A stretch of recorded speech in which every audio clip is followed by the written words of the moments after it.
Hello everyone, hope you all are doing great. So reverse card की reading को continue करते, meanings को continue करते हुए आज जो हमारा कार्ड है वो है टेम्परेंस। ठीक है, अगर ये कार्ड, ठीक है, टेम्परेंस हमें पता है बैलेंस का कार्ड है, हार्मनी का कार्ड है, ठीक है। लेकिन अगर ये कार्ड रिवर्स में आ जाता है तो इसका क्या मतलब है?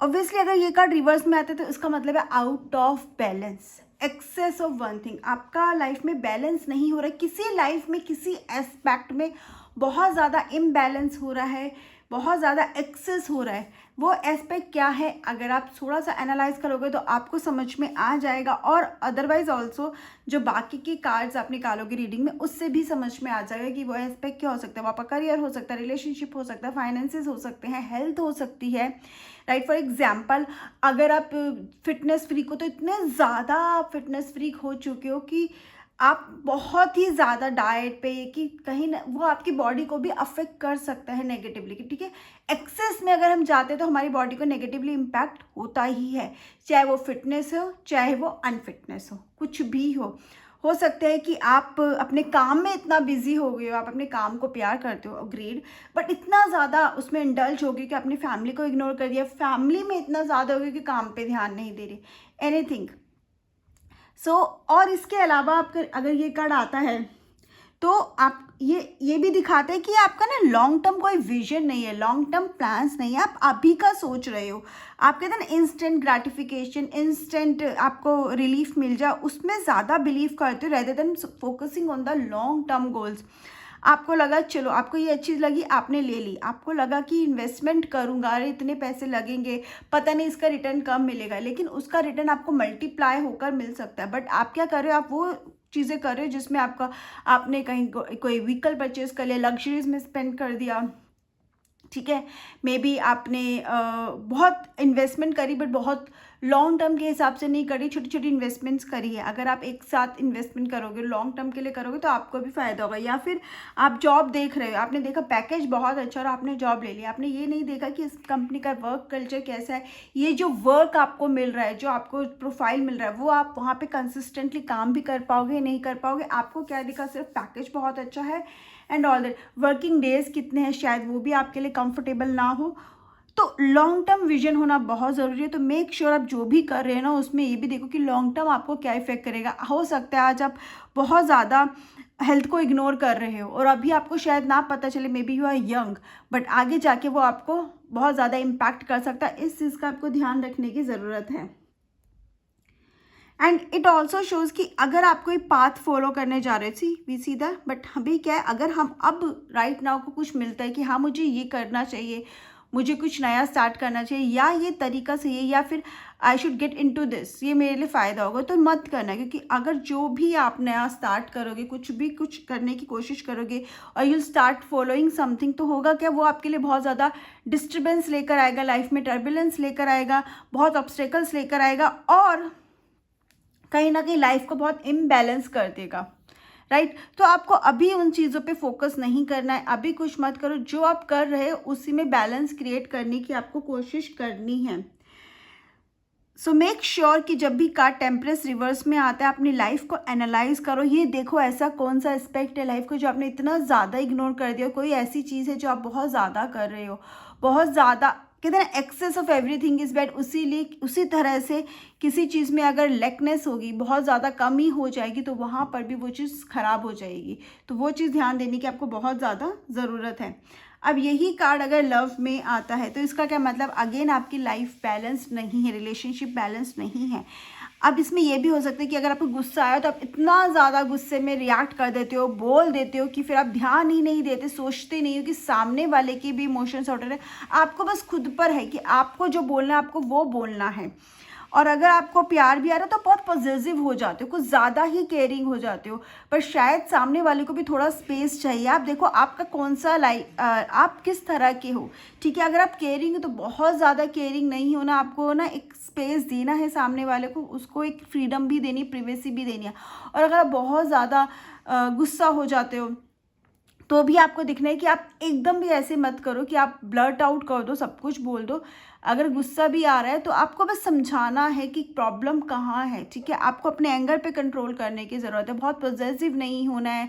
शक कर रहे हो तो इतना कर रहे हो कि आप हर चीज़ में किसी से भी बात कर रहे हो, रिलेटिव से भी बात कर रहे हो तो आप उस पर डाउट कर रहे हो, और आप अपने पर्सन पे डाउट कर रहे हो। या फिर अगर आप फ्रीडम दे ट्रस्ट करो तो इतना ज़्यादा हो गया आपको ट्रस्ट कि जो आपके पार्टनर ने बोल दिया बस वही होगा, जैसे बोल दिया वही होगा। आप उसको क्रॉस क्वेश्चन नहीं करें। आपको शायद वो चीज़ें ठीक नहीं लग रही, आप हमेशा से वैसे नहीं करते, लेकिन आपको क्या है, आपको वैसे ही करना है जैसे आपके पार्टनर ने बोला। नो, ऐसा भी नहीं होना चाहिए। एंड इट ऑल्सो शोज़ कि आप रिलेशनशिप्स को टाइम ही नहीं दे रही। इट कुड ऑल्सो मीन, ठीक है, आप अपने काम में या अपनी जॉब में, अपने करियर में या फिर अपने किसी भी और एस्पेक्ट में इतना बिजी हो कि रिलेशनशिप के आपके लिए टाइम ही नहीं बचा है, ठीक है। तो उसमें भी आपको बैलेंस क्रिएट करने की ज़रूरत है, क्योंकि जो आज आप टाइम नहीं दे रहे, आपको लग रहा है ना मैं बाद में बात कर लूँगा, बट बाद में इतनी प्रॉब्लम आप दोनों के बीच में आ सकते हैं, इतना डिफरेंसेस क्रिएट हो सकते हैं कि आपको वो टाइम बाद में मिले ही ना करने के लिए। सेकेंड, और क्या रिवर्स में होता है ना कि अगर ये टेम्परेस रिवर्स में आ रहा है तो may be like you like someone, ठीक है, तो आप उसको ना बहुत चेज कर रहे हो, ऐसा भी दिखा सकता है कि मे बी द पर्सन को आप बहुत चेज कर रहे हो, उसके पीछे ही जैसे पड़ गए हो आप। ये तो समझ के आप उसको शायद बहुत पसंद करते हो, आप उसको बताना चाहते हो, बट अगर वो पर्सन इंटरेस्टेड नहीं है तो आपको थोड़ा सा ना एक बैलेंस क्रिएट करना चाहिए। ये नहीं कि आप पीछे ही पड़ जाओ कि हाँ बस बोल दिया तो सामने वाला मान जाए, ऐसा नहीं होता है। तो वो एक्सेसिवनेस नहीं आनी चाहिए किसी भी चीज़ में, राइट। और अगर आपने किसी से बात करना बंद कर दिया तो ऐसा किया कि वो सिर्फ सामने वाला कुछ भी बोल रहा है, आप उससे बात कर ही नहीं रहे, इतने इग्नोरेंट हो जाते हो, इतने इंडिफरेंस हो जाते हो। तो ये थोड़ा सा आपको बैलेंस करने की ज़रूरत है। आपको पहले ये समझने की ज़रूरत है कि आप ऐसा एक्सेस में क्या कर रहे हो। Sometimes you may not realise कि आप वो एक्सेस में कर रहे हो, आपको लग रहा है कि this is the right thing to do, उस टाइम पे आपको लग रहा है, बट नहीं, वो राइट थिंग नहीं है, क्योंकि वो बैलेंस नहीं है, वो सही नहीं है करना। समझने की ज़रूरत है कि आपको क्या कहाँ पे बैलेंस करना है। रिलेशनशिप बैलेंस करने की ज़रूरत है, अपनी फैमिली में बैलेंस करने की ज़रूरत है। एक ही फैमिली मेम्बर कि आप पीछे ना लग जाओ, या एक ही फैमिली मेम्बर के बारे में मत सोचो, आपको सारे फैमिली मेम्बर्स के बारे में सोचना है, राइट। ये भी ध्यान रखें कि अगर आपके ये की ज्वाइंट फैमिली होते तो होता है क्या, आप किसी एक पर्टिकुलर के, मे बी आपका बच्चा हो गया, मे बी आपकी वाइफ हो गई, आपकी मदर हो गई, या कुछ भी, मे बी सिस्टर्स भी हो गई, आप उनके बारे में, ब्रदर्स हो गए, उनके बारे में ज़्यादा सोचो। या फिर कोई फ्रेंड में बहुत ज़्यादा लग गया तो फैमिली को टाइम नहीं दे रहा। But you need to again create that balance. सबको सबकी इंपॉर्टेंस होती है, हर कोई इंपॉर्टेंट होता है, ये समझने की ज़रूरत है। और वो इम्पॉर्टेंस समझ कर वो एक उस तरह से रिगार्ड करना है रिलेशनशिप में, उस तरह से टाइम देना है, और उस तरह से सामने वाले की ज़रूरत को भी समझना है। ना ही बहुत पॉजेसिव हो जाओ, और ना ही ऐसे कि फ़र्क ही ना पड़े कि सामने वाला क्या करे, मैं अपनी मस्ती में हूँ, ऐसा भी नहीं करना है। एंड समटाइम्स टेम्परेचर जब रिवर्स में आते हैं, इट ऑल्सो शोज़ कि आप बहुत ज़्यादा डिमांडिंग हो गए हो रिलेशनशिप में। आप ऐसे अनएक्सपेक्टेड एक्सपेक्टेशंस रखते हैं अपने पार्टनर से कि फिर आपको डिसअपॉइंट हो जाता है कि नहीं हो रहा है। बट आपको ये समझना चाहिए कि आपकी एक्सपेक्टेशंस भी रियल होनी चाहिए, थोड़ा सा अगेन वहाँ पर भी बहुत ज़्यादा ओवरडू नहीं होना चाहिए। एंड आपको क्या, हर किसी को समझने की ज़रूरत है कि कोई भी परफेक्ट नहीं होता, हम एक ह्यूमन बीइंग है, ठीक है।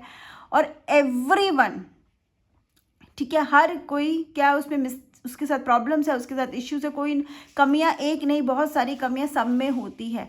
तो उन कमियों को इग्नोर करते हुए या उन कमियों को एक्सेप्ट करते हुए रादर हमें उस रिलेशनशिप को आगे लेके जाना है, ना कि हम उस कमियों पे फोकस रहें और हम करें ये पर्सन ये क्यों नहीं कर पा रहा है। इनफैक्ट हमें ये देखना चाहिए कि वो पर्सन क्या कर पा रहा है, और हेल्प करनी चाहिए उस पर्सन की वीक एरियाज़ में, ना कि उसको पॉइंट आउट करके उससे इरिटेट होके उसको हमें इंसल्ट करना चाहिए, उसको रियलाइज़ करवाना चाहिए, ठीक है। वी शुड बी रिलेशनशिप को ग्रो करना है हमें, ना कि उसको ख़त्म करना है। कंपैरिजन नहीं होता है कि मैं ये कर सकता हूँ तो तुम क्यों नहीं कर सकते हो, ये नहीं करना है। हमें उसको बैलेंस करके चलना है। हो सकता है बहुत चीज़ें आप करते हो, बहुत चीज़ें आपका पार्टनर करता है, तो दोनों को हमें कॉम्प्लीमेंट करना होता है। दो बंदे जब रिलेशनशिप में हैं, इवन एक फैमिली भी जब साथ में है, तो वो क्या करते हैं, एक दूसरे को कॉम्प्लीमेंट करके चलते हैं, एक दूसरे को सपोर्ट करके चलते हैं, ना कि एक दूसरे को काट के, राइट।